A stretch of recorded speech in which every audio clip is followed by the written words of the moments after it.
हिंदी के प्यारे बच्चों, आइए आज हम लोग कबीर दास की साखी को पढ़ लिया जाए। कबीर दास की साखी को पढ़ लिया जाए। आइए पहले कबीर दास का जीवन परिचय जान लिया जाए। तो कबीर दास का जन्म 1398 ईस्वी में हुआ था और संवत कहा जाए तो 1455 में। इनका यदि जन्म स्थान कहा जाए तो काशी यानी लहरतारा में हुआ था और यह कहाँ है? उत्तर प्रदेश में। इनके गुरु का नाम यदि कहा जाए तो रामानंद था। इनकी पत्नी का नाम लोई और पुत्र का नाम कमाल तथा कमाली था। इनकी मृत्यु साखी, शबद और रमैनी है।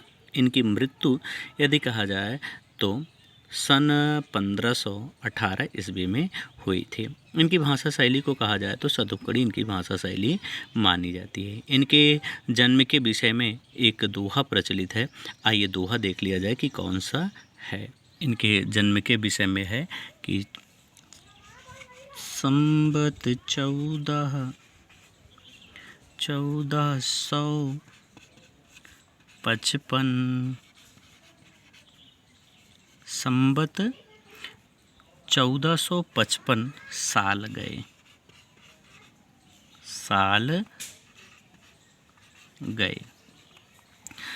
ना, साल गए। दूसरी लाइन में आपको लिखना है चंदावर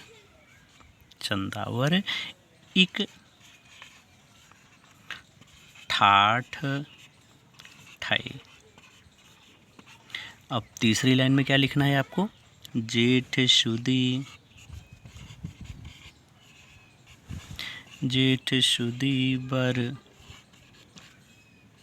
बरसाइत को ना। और चौथी लाइन लिखना है पूरन मासी तिथि, पूरन मास तिथि प्रकट भय। ये कबीर दास जी के जन्म के बारे में प्रसिद्ध है ना। संवत 1455 साल गए, चंद्रावर एक ठाठ ठय। जेठ सुदी बरसाइत को, पूरन मासी प्रगट भय। आइए इनके मृत्यु के विषय में देखा जाए कि इनके मृत्यु के विषय में कौन सा दोहा प्रचलित है। इनकी मृत्यु के विषय में, मृत्यु के संबंध में कौन सा दोहा प्रचलित है? ये लिखें संवत 1575 ना। कियो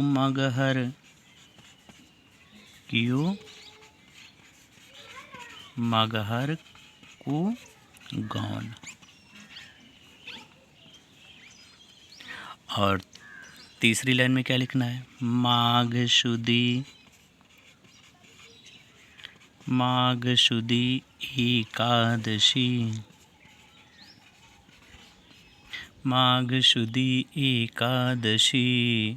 ना।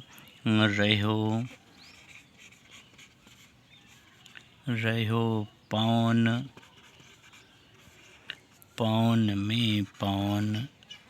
में। इनकी मृत्यु के विषय में यह दोहा प्रचलित है। आइए साखी को देखा जाए। वैसे यदि कबीर की रचनाओं के बारे में कहा जाए तो कबीर की कोई अपनी रचना नहीं है। इनकी कोई रचना नहीं है। ये पढ़े लिखे नहीं थे, लेकिन इनके शिष्यों ने संग्रह किया। और संग्रह किस नाम से किया? बीजक के नाम से। किस नाम से किया? बीजक के नाम से। बीजक के कितने भाग किए गए हैं? तो बीजक के 3 भाग किए गए हैं। पहली को कहा गया है साखी, जो कि आपकी पाठ्य पुस्तक में है। और साखी को यदि कहा जाए तो इसमें इनकी रचना दोहा छंद में है। साखी का वैसे यदि तात्पर्य कहा जाए तो साखी का तात्पर्य है कि प्रमाण। यदि दूसरी रचना कही जाए तो इनकी शब्द या पद ना। इसमें यदि कहा जाए तो इसमें गेय पदों की व्याख्या है, गेय पदों की व्याख्या की गई है। और तीसरा यदि कहा जाए इनकी रचना में तो रामायणी को रखा गया है। रामायणी में किसका उपदेश यदि कहा जाए किसको रखा गया है तो इनकी स्तुति वर्णन है, स्तुति वर्णन है। दूसरा यदि कहा जाए तो इसमें इन्होंने रहस्यवाद, उपदेश वर्णन और लोक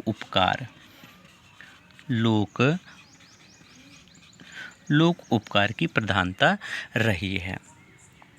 इनकी भाषा आप जानते हैं कि इनकी भाषा यदि यहीं लिखा जाए, इनकी भाषा लिखा जाए कि इनकी भाषा क्या थी, इनकी भाषा को सबने बहुत तरीके से कहा है। हजारी प्रसाद ने इन्हें वाणी का डिक्टेटर कहा है, तो कुछ लोगों ने इनकी भाषा को सधुक्कड़ी या पंचमेल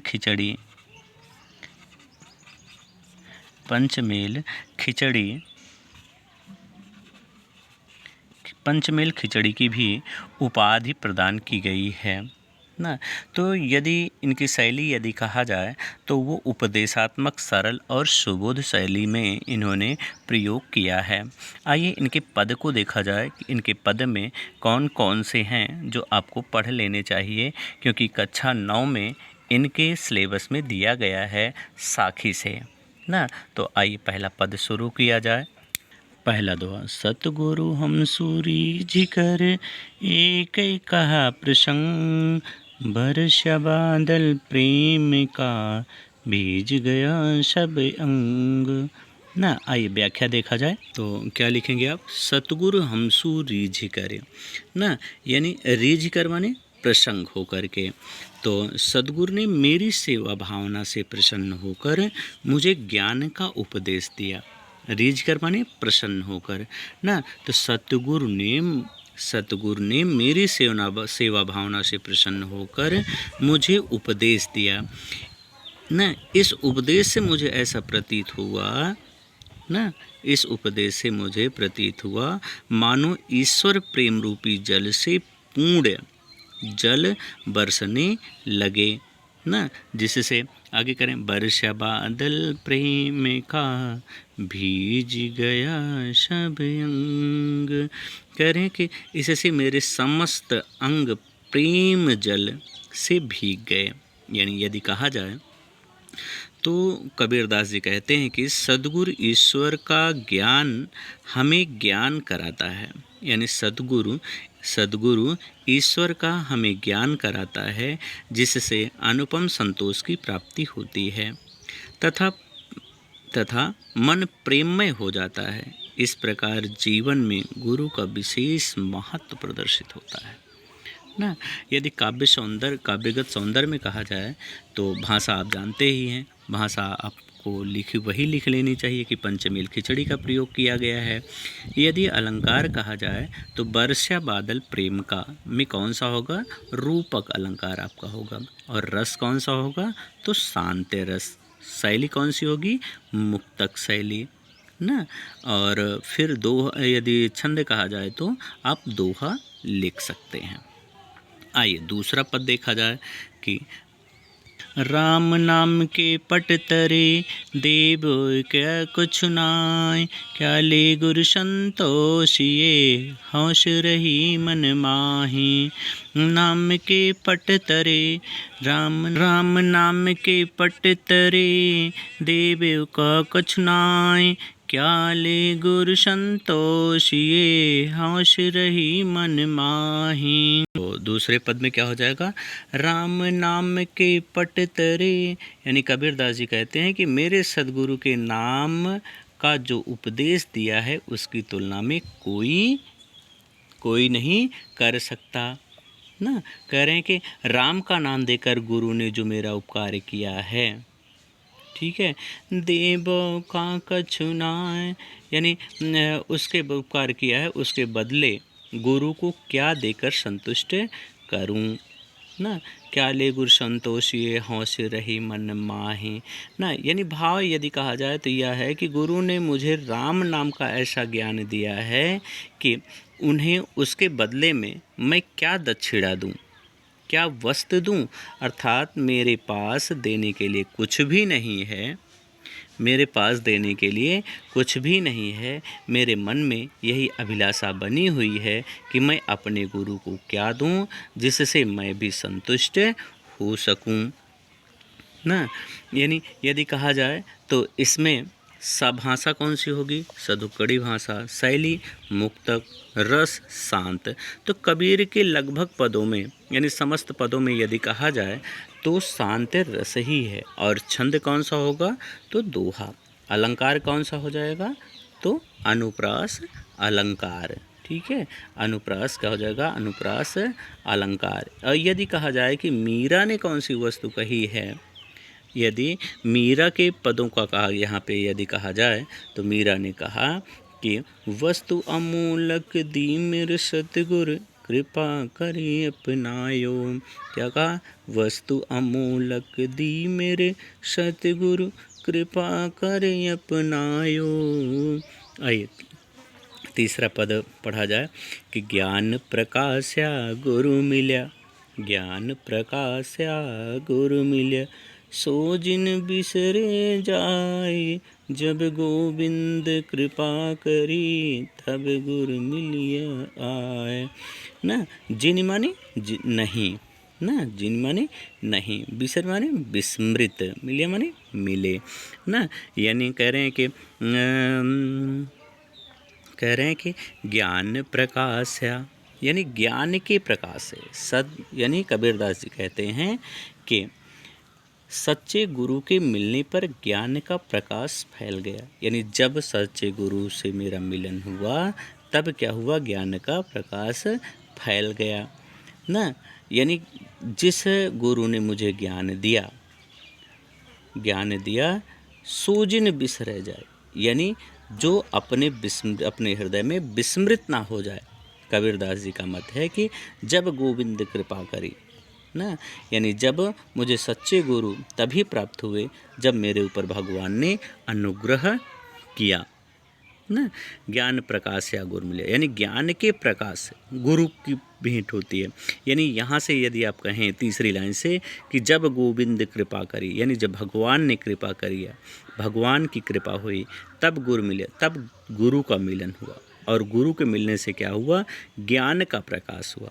और ज्ञान के प्रकाश से ऐसे अभागे हैं जो गुरु को भी विसार दें तो कबीरदास जी कहते हैं कि उनके ऊपर ईश्वर भी अनुग्रह नहीं करते। यहाँ यदि अलंकार आप कहेंगे तो कौन सा अलंकार हो जाएगा? अनुप्रास अलंकार। बाकी सब आप वही लिख लेंगे कि भाषा सधुक्कड़ी है, शांत रस है। यदि आप भाव में लिखना चाहें कि तुलसी ने इसके लिए कौन सा पद कहा है, तो तुलसी के पद यदि कहा जाए तो बिनु सतसंगत विवेक न होई, राम कृपा बिनु दुर्लभ, यानी बिनु सत्संग विवेक न होई ना। आगे आइए चौथा पद यदि कहा जाए तो चौथा पद आपका है कि माया दीपक नर पतंग, भ्रमि भ्रमि इवै पड़ंत ना। माया दीपक नर पतंग, भ्रमि भ्रमि इवै पड़ंत, कहो कबीर गुर ज्ञान थो, एक आधे उबरंत ना। आइए पतंग माने पतंगा, भ्रमि भ्रम माने भ्रमित होकर के, इवै माने इसमें ना, उबरंत माने मुक्त हो जाते हैं, ठीक है। तो आइए व्याख्या देख लिया जाए कि माया दीपक नर पतंग, माया रूपी दीपक के सामने मनुष्य पतंगे के समान है। जिस प्रकार भ्रमि भ्रम युवै पड़न, जिस प्रकार पतंगा दीपक को देख करके उसकी तरफ दौड़ पड़ता है और भ्रमित होकर के उस पर गिरकर जल उठता है, उसी प्रकार मनुष्य भी माया के चक्कर में चक्कर काटता रहता है और अंत में नष्ट हो जाता है। कबीरदास जी कहते हैं कि कहूँ कबीर गुर ज्ञान थे एक आधे उबरंत। गुरु से ज्ञान प्राप्त करके ही मनुष्य माया के बंधन से बच सकता है, किंतु कोई बिरला व्यक्ति ही इस ज्ञान को प्राप्त करके माया रूपी दीपक की आग में जलने से बच पाता है ना। आइए पांचवा पद यदि कहा जाए तो यदि इसमें कहा जाए कि कौन सा आपका है तो भाषा सधुक्कड़ी होगी। रस कौन सा होगा तो जानते ही हो, शांत रस हो जाएगा ना। और क्या होगा, छंद दोहा है। और यदि कह दिया जाए कि अलंकार कौन सा है तो अनुप्रास और रूपक अलंकार इसमें विद्यमान है। आइए अगला देखा जाए, पांचवा पद आपका है कि जब मैं था तब हरि नहीं, अब हरि हैं हम। जब मैं था तब गुरु नहीं, अब गुरु हैं हम नाही। प्रेम गली अति साकरी, तमे दुई न समाही ना। आप लोग भी पद का गान किया करिए, और गान करेंगे तभी आपको याद होगा ना। कह रहे हैं क्या कि जब मैं था तब ना, कह रहे हैं कि पांचों आपका है, देखिए करें, भगति भजन हरि नाम है ना। ये पांचों पद पढ़ा जाए कि भगत भजन हरि नाम है, दूजा दुख अपार।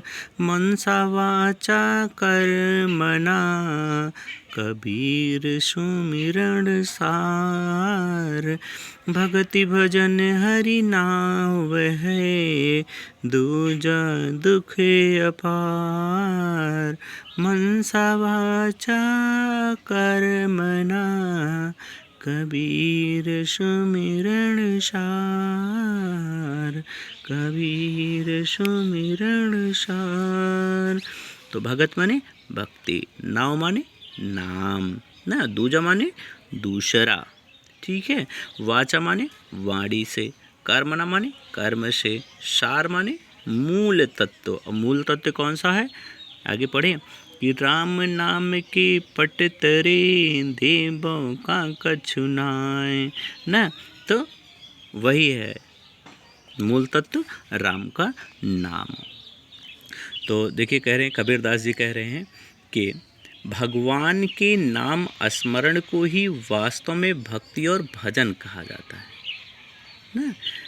ईश्वरीय भक्ति और ईश्वर का नाम ही महत्वपूर्ण है। इसके अतिरिक्त संसार में शेष सभी केवल दुख और अपार दुख का कारण सिद्ध होता है।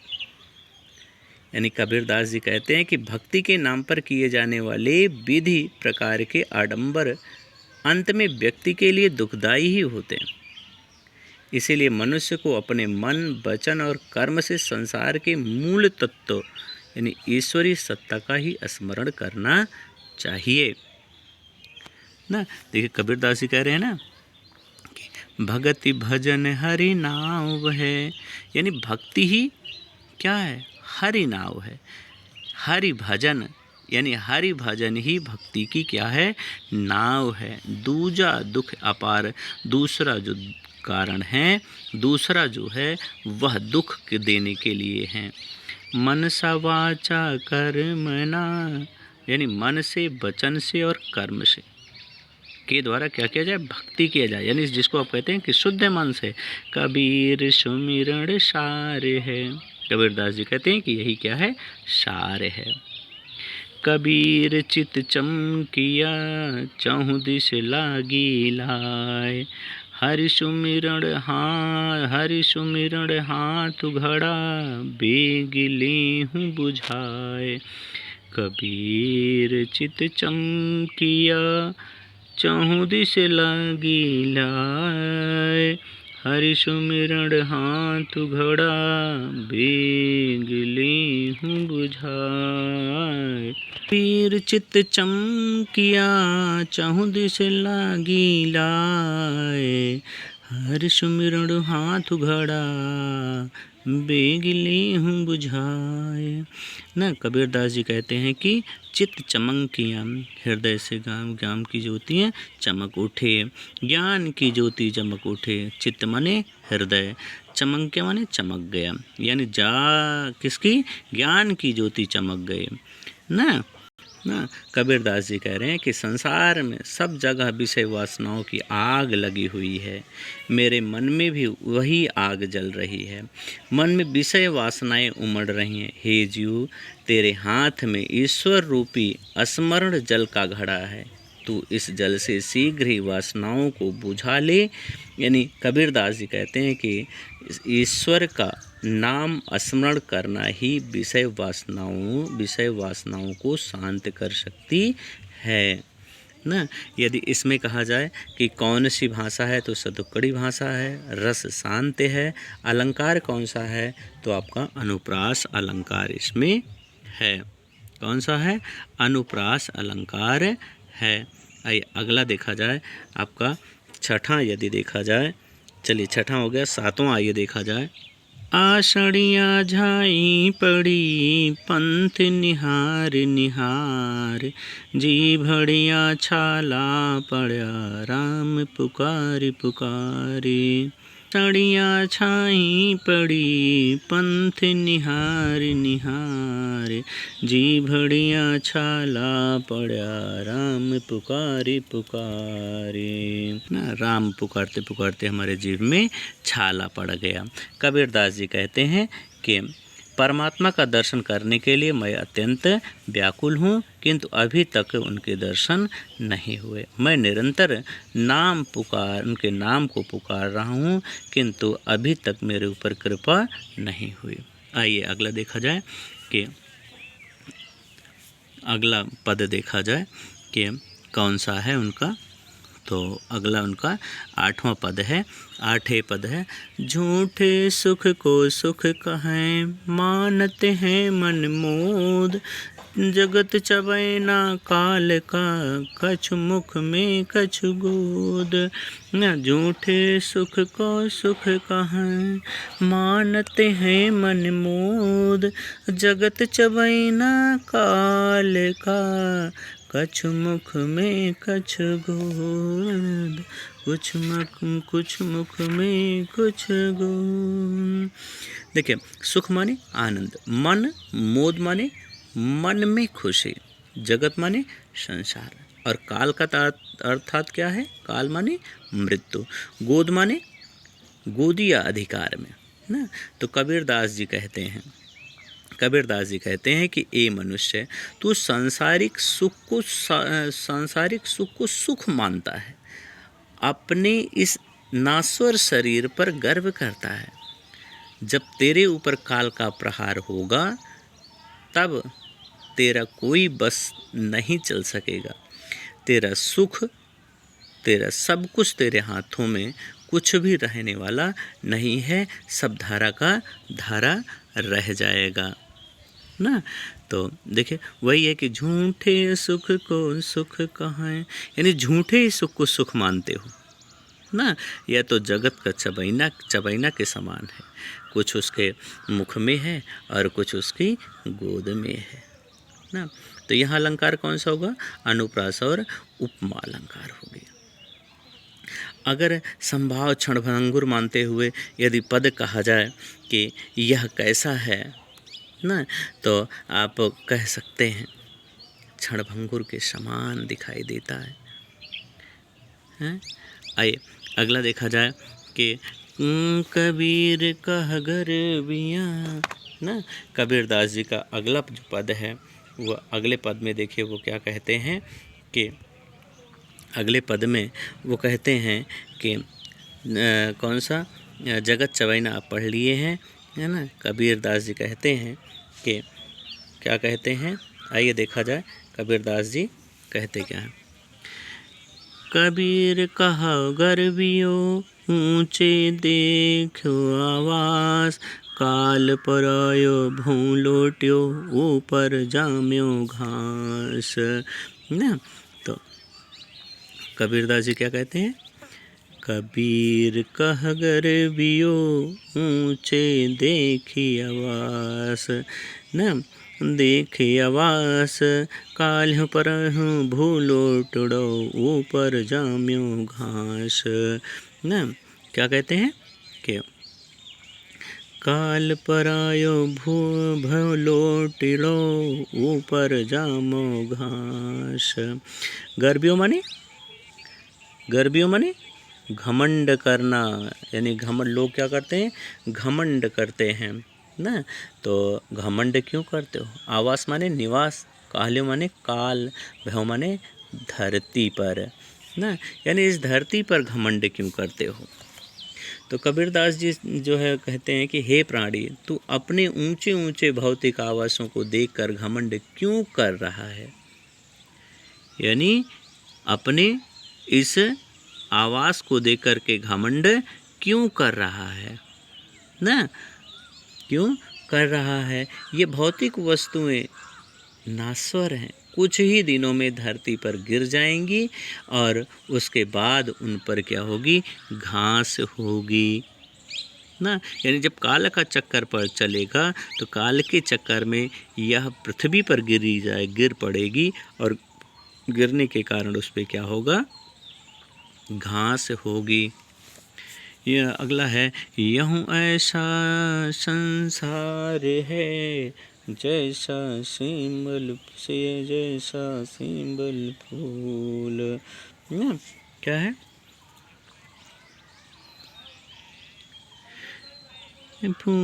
यूँ ऐसा संसार है जैसा सिंबल फूल न, सा संसार है जैसा सिंबल फूल। 10 दिन के हार को झूठ रंग न भूल मेरा, रंग न भूल कबीरा रंग न भूल। यूँ ऐसा संसार है जैसा सिंबल फूल, 10 दिन के व्यवहार को झूठे रंग न भूल ना। तो ये सिंबल फूल ना, कह रहे हैं कि यह संसार ऐसा है, कैसा, जैसे सिंबल फूल। यह सेबल फूल कैसा है, सेबल फूल कैसा है, जैसे सुंदर तो होता है, आकर्षक तो होता है, लेकिन उसमें सुगंध नहीं होती है, और यह ऋड आकार का होता है, सुंदर होता है, लाल आकार का होता है ना। तो यह संसार भी उसी समान से है, लेकिन सुंदर होते हुए भी यह इसमें सुगंध नहीं है। आइए देखा जाए कि क्या कहते हैं कबीरदास जी। देखिए, कह रहे हैं कि यूँ ऐसा संसार है, यह ऐसा संसार है किसकी भांति, सेमल के फूल की भांति सुंदर और आकर्षक तो है, किंतु कोई गंध नहीं है। जिस प्रकार से तोता सेमल के फूल पर मुग्ध होकर उसके सुंदर फल की आशा में उस पर मंडराता है, और अंत में वह निराश रूई ही उसे हाथ लगती है, ठीक उसी प्रकार यह जीव संसार की अल्पकालीन रंगियों में, या कह लीजिए कि अल्पकालीन जो रंग रलियां हैं, भूला हुआ है, उसे वह झूठे रंग में सच्चाई को नहीं भूलना चाहिए। यानी मनुष्य थोड़े से व्यवहार में यदि परिवर्तन हो जाता है तो वह उसे ही सब कुछ मानने लगता है, तो उसे उसमें भूलना नहीं चाहिए। यदि यहाँ कहा जाए कि कौन सा छंद है, तो दोहा छंद है, भाषा सधुकड़ी है, रस शांत है ना। और यदि संभाव में कहा जाए, यदि इसके समतुल्य कोई पद पढ़ा जाए तो यह है कि यह तन कांचा कुंभ है, यह तन कांचा कुंभ है। आगे पद है, चलिए उसी में पढ़ लिया जाएगा। इहियों सर चेत्या नहीं, पशु ज्यों पाली दे नहीं, पशु ज्यों पाली दे, राम नाम जाण्यो नहीं, अंत पड़ी मुख से, अंत पड़ी मुख से। अवसर चेत्या नहीं, पशु ज्यों पाली दे, राम नाम जाण्यो नहीं, अंत पड़ी मुख से। यानी अंतिम समय में, अंतिम अवसर में आपने चेता नहीं और पशुओं के समान अपनी देह का पालन पोषण किया ना। तो अवसर माने अवसर, मौका, चेत्या नहीं सावधान, जाण्यो नहीं जाना, सेह माने धूल ना। तो आइए कबीरदास जी देखा जाए, कबीरदास जी क्या कहते हैं कि कबीरदास जी कहते हैं कि हे प्राणी, समय आने पर तू चेत्या नहीं, यानी यदि तुमने ध्यान नहीं दिया तो अवसर से चूक जाओगे। अवसर से क्या कर जाओगे? चूक जाओगे। तो उसी प्रकार से अपने शरीर का पालन पोषण करने में लगा रहा जैसे बुद्धहीन पशु लगा रहता है। तूने ईश्वर के नाम का महत्व नहीं समझा, इसलिए अंत में तेरे मुख में धूल ही पड़ेगी, अर्थात तुम धिक्कार के अधिकारी होगे। यदि इसमें अलंकार कहा जाए तो उपमा और अनुप्रास अलंकार, रस कहा जाए तो शांत रस, भाषा कहा जाए तो सदुक्कड़ी भाषा ना। आइए अगला पद पढ़ा जाए कि यह तन कांचा कुंभ है ना, यह तन कांचा कुंभ है, लिया फिरो था साथ। यह तन कांचा कुंभ है, लिया फिरो था साथ, ढपका लागा फूट गया, कछु न आया हाथ। कबीरदास जी कहते हैं कि यह शरीर किसके समान है? कांच के। तन कांचा, कांचा माने कांच के समान, कुंभ माने घड़ा, यानी यह कांच के समान घड़ा है ना। किसके समान? कांच के समान घड़ा है। ठीक है। आगे क्या कहते हैं कि हे प्राणी, तू जिस शरीर को साथ लिया फिरता है, जिस पर तुम घमंड करता है, वह तो कच्चे घड़े के समान है। जिस प्रकार कच्चा घड़ा तनिक धक्का लगने से टूट जाता है ना, यह शरीर भी उसी प्रकार से मृत्यु के तनिक से धक्के से नष्ट हो जाएगा। थोड़े से धक्का लगने से नष्ट हो जाएगा और तुम्हारे हाथ कुछ भी आने वाला नहीं है, कुछ भी आने वाला नहीं है। आइए अगला पढ़ा जाए पद, ताकि आपका वीडियो जल्दी ख़त्म हो जाए।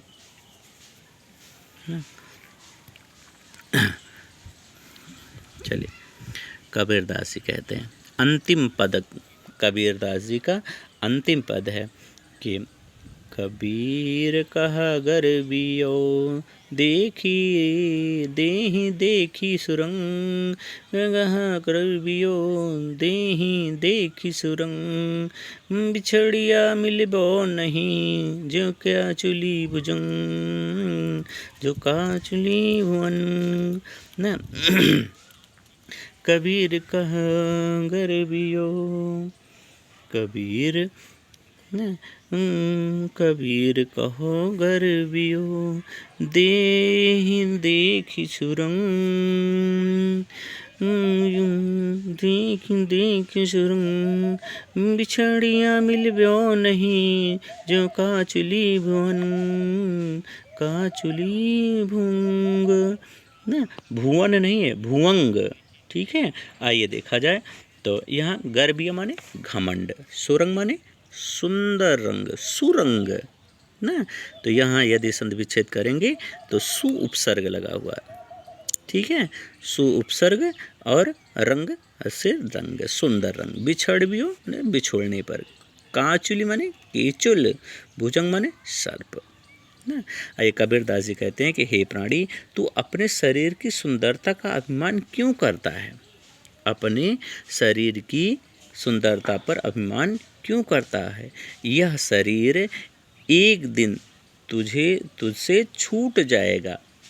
फिर यह तुझे उसी प्रकार प्राप्त नहीं होगा जिस प्रकार सांप की केचुली जब एक बार उसके शरीर से अलग हो जाती है तब वह उसके शरीर में फिर से नहीं चढ़ती है न। ज्यों केचुली भूंग, जिस प्रकार से, यानी सीधा सा कहा जाए तो कबीरदास जी कहते हैं कि हे व्यक्ति, हे मनुष्य, कबीर कहा, यानी सीधा सा अर्थ कह दिया जाए जो भी कबीर ने लिखा है, यदि साधारण शब्दों में कहा जाए, खड़ी बोली में यदि कहा जाता तो कैसे कहा जाता? कबीर कहा गर्वियो, यानी गर्वियो माने गर्व, घमंड क्यों करते हो? देहि देख सुरंग, अपनी देह को सुंदर देख करके, बिछड़ ब्यो मिल ब्यो नहीं, यानी बिछोड़ने पर फिर से मिलने वाला नहीं है। ज्यों काचुली, यानी जिस प्रकार किसके? केचुली, यानी सर्प का जब केचुल उसके शरीर से निकल जाता है तो फिर से उसके शरीर में चढ़ता नहीं है। आइए, यदि आप अभ्यास के प्रश्न देखना चाहें तो अभ्यास के प्रश्न आइए देख लिया जाए कि कबीर का जन्म कब हुआ था? 1398 में, 1400 में, 1405 में या 1410 में? तो कब हुआ था? 1398 में। कबीर का जन्म स्थान कहाँ है? प्रयाग, काशी, मथुरा। कहाँ हुआ था? तो कबीरदास जी का जन्म काशी में हुआ था। कबीर की पत्नी का क्या नाम था ना? लोई, नीमा या कमाली? तो कमाली उनकी पुत्री थी ना, तो लोई इनकी पत्नी है, नीमा इनकी माता। आगे है कबीर की रचना कौन सी है? तो ऐसे कबीरदास ने कोई रचना नहीं की है ना, लेकिन विकल्प में देखिए साखी, शबद, रामायणी और चौथा विकल्प है सभी, तो यहाँ हो जाएगा सभी ना। कबीर की भाषा क्या थी? तो कबीर की भाषा क्या थी? पंचमेल खिचड़ी। मसी कागज छुयो नहीं, कलम गही नहीं हाथ, किसने कहा? तो कबीरदास जी ने कहा है। अगला है कबीर किस भक्ति धारा के कवि थे? कबीरदास किस भक्ति धारा के कवि थे? निर्गुण भक्ति धारा, सगुण भक्ति धारा, आबा और इनमें से कोई नहीं। तो कबीरदास निर्गुण भक्ति धारा के कवि थे। कबीर हिंदी साहित्य के किस काल से संबंधित हैं? यानी कबीरदास जी किस काल से संबंधित हैं? आदिकाल से, भक्ति काल से, रीति काल से ना, या आधुनिक काल से? तो ये किस काल से हैं? भक्ति काल से हैं। और भक्ति काल को अन्य यदि नाम कहा जाए, किस नाम से जाना जाता है? तो भक्ति काल को पूर्व मध्य काल के नाम से जाना जाता है। कबीरदास जी की मृत्यु कब हुई थी? तो कबीरदास जी की मृत्यु 1518 में, 1520 में या फिर 1508 ईस्वी में हुई थी। तो कबीरदास जी का जन्म कब हुआ था? 1518 ईस्वी में हुई थी। पदवी आप लिखे हैं कि किस में हुआ था कबीरदास जी की मृत्यु, और उनके जन्म के विषय में आपने एक दोहा लिखा है। कौन सा मृत्यु के विषय में लिखा है? संबत 1575 कियो मगहर को गौन, माघ सुदी एकादशी रहो पौन में पौन ना। आइए, इनकी मृत्यु हो गया। आगे है कबीरदास ने संसार को कैसा माना है? कबीरदास ने संसार को कैसा माना है? तो कबीरदास जी ने आगे देखिए कह रहे हैं विकल्प में कमल का फूल, गेंदा का फूल, गुलाब का फूल, सेमल का फूल। तो यहाँ क्या हो जाएगा? सेमल का फूल। आगे है कि कबीर ने इस शरीर की तुलना किससे की है? कच्चे घड़े से, लोहे के घड़े से, सोने के घड़े से। किससे किया है? तो कच्ची मिट्टी के घड़े से किया है। भक्ति काल के कवि हैं। भक्ति काल के कवि कौन हैं? देव हैं, प्रसाद हैं, बच्चन हैं या कबीरदास हैं? तो कबीरदास का पद ही आप पढ़ रहे हैं तो आपको कबीरदास ही लगाना चाहिए। अगला है कि कबीर ने अपना गुरु किसे माना है? तो कबीर ने अपना गुरु रामानंद को माना कि शंकराचार्य को या वल्लभाचार्य को या माधवाचार्य को? तो कबीर के गुरु यहाँ हो जाएंगे कौन? रामानंद ना।